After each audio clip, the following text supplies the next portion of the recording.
aura des bienfaits énormes. Pourquoi? Puisque Allah demande à une population, et dans différentes sourates, il y a des versets où le mot la porte nous parle des portes d'endroits où il y a des portes. Et dès qu'ils arrivent là-bas, ils doivent se prosterner pour demander le pardon. Dans la sourate de la vache, verset 58, Allah parle de la porte et de se prosterner. Mais entrez par la porte en vous prosternant et demandez la rémission de vos péchés. Nous vous pardonnerons vos fautes si vous faites cela et donnerons davantage de récompenses pour les bienfaisants. En conclusion, on voit qu'il y a une population qui leur a demandé d'aller à cette porte, d'aller à un endroit, de se prosterner à l'entrée de la porte. Là, on va dire, c'est un ordre qui a été donné et qu'il fallait obéir. On passe à la deuxième. La sourate 4, les femmes, Nisa, verset 154. Là, ils sont carrément le mentor. Nous leur avons dit, entrez par la porte en vous prosternant. Nous leur avons dit, ne transgressez pas le sabbat, et nous avons pris un engagement ferme. Donc en conclusion, ce qui est clair, c'est que ils devaient se prosterner au niveau de la porte. Et ils ont reçu un engagement. Donc un engagement, c'est énorme.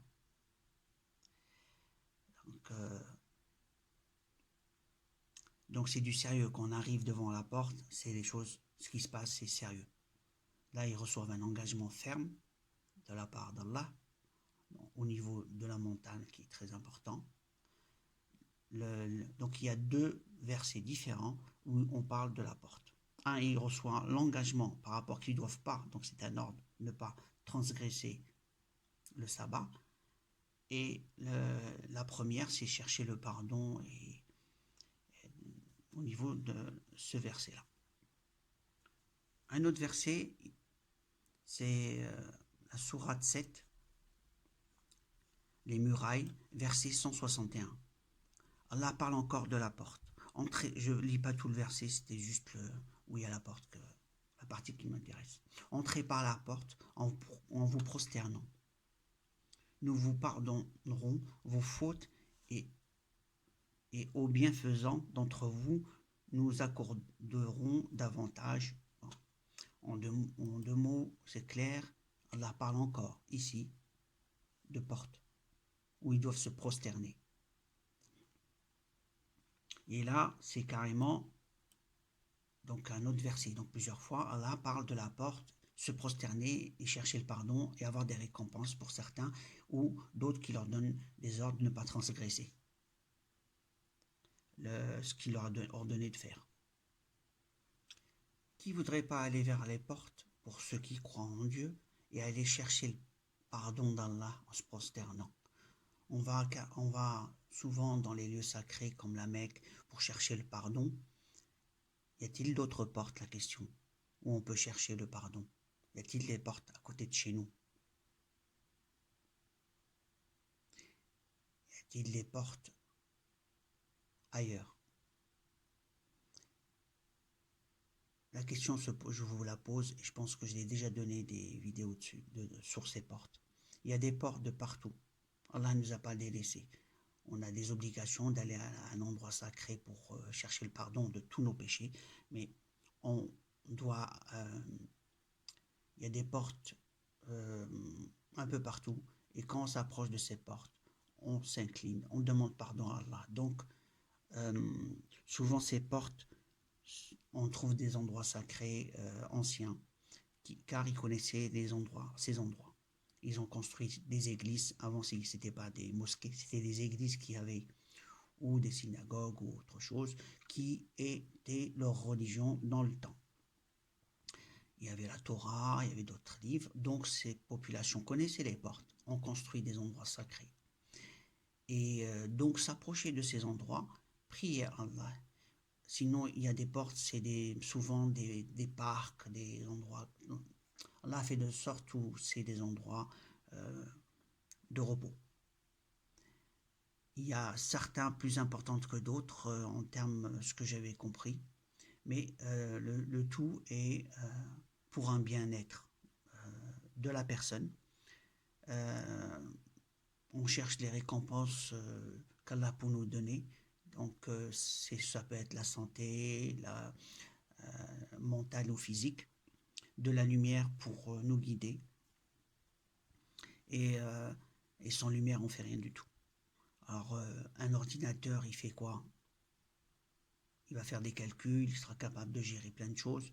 Et on a l'intelligence artificielle qui est capable de faire plein de choses.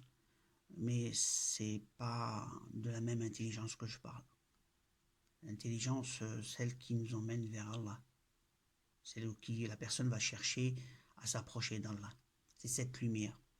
Allah dit qu'il a donné le dépôt, disons il a demandé aux cieux, à la terre et à la montagne. Donc il a commencé par le ciel qui est plus grand, ensuite la terre, ensuite la montagne, pour leur dire de faire le bien ou de le mal, et vous montrer le verset. Voilà. Le verset, c'est la sourate 33. Nous avons proposé aux cieux et à la terre et aux montagnes la responsabilité de porter le reste, c'est la traduction qui rajoute entre le bien et le mal. Ils l'ont refusé de la porter et ont eu peur, alors que l'homme s'est engagé. La question est, quel est l'engagement qu'on a eu? Il y a eu bien, si Allah il nous a donné quelque chose, donc il y a un dépôt. Le dépôt qu'on a, donc c'est une responsabilité, et les autres ont refusé, dans le sens refus, ils ont s'incliné, ils ont supplié Allah pour ne pas le faire, parce que s'il oblige quelqu'un à le faire, il sera obligé de le faire. Il fait ce qu'il veut. Donc, il leur a dit, ils ont supplié Allah de ne pas le faire. Ils ont eu peur. Allah leur a enlevé leur a pas donné cette responsabilité, il l'a donnée à l'humain. Donc elle est énorme, cette responsabilité. Le dépôt, c'est d'aller vers Allah sans le voir. Le dépôt, c'est de croire en lui. Le dépôt, c'est de lui obéir. Le dépôt, c'est de faire le bien dans le sens de la définition d'Allah.